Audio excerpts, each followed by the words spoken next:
Ya guys, SYM ADX TG 400. Okey, kompetitor untuk skuter 250cc ke atas. Jom kita tengok apa yang motor ni bagi.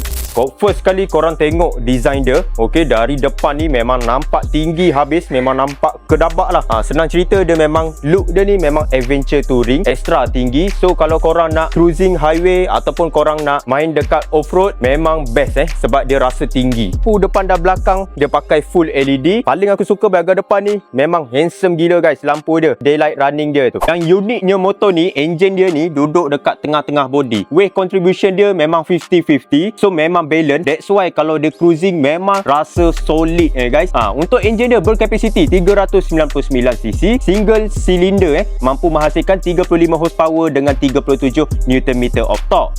Untuk safety features, motor ni dia siap datang dengan disk depan dan belakang, ada ABS dual channel siap dengan traction control. Lepas tu dia bagi USD fork ini bukan teleskopik, so handling dia memang lagi syahdu guys. Sistem transmisi memang dia pakai CVT guys, tapi korang kena ingat final drive dia pakai rantai. So yang ni kalau korang nak cruising highway, nak pepah, dia lagi tahan lasak berbanding belting. Tapi sayangnya dia bukan power windshield, korang kena manual adjust, nampak tak?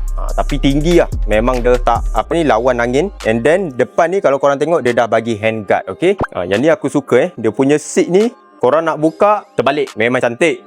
Ni paling aku suka. Lepas tu dalam ruang bawah seat ni muat untuk sebiji full face. Lepas tu siap ada lampu lagi dengan berbekalkan 13 liter punya tank capacity, memang dah cukup untuk kegunaan harian. Okey, korang nak ride jauh luar negeri pun memang best punya. Motor ni berat dia 213 kg saja guys, tapi dah naik highway korang pejam mata je, tak rasa dah. Yang ini kalau korang bawa motor ni lebih daripada 5000 rpm, korang akan rasa full potential power dia. Memang best gila, bunyi garau-garau dia tu kan. Okay, so guys, yang berminat dengan SYM ADX TG 400 ni, jangan lupa korang klik button apply now dekat bawah. Okay, kita sediakan penghantaran percuma seluruh Semenanjung Malaysia guys. Okay, barang ada ready stock. Ciao.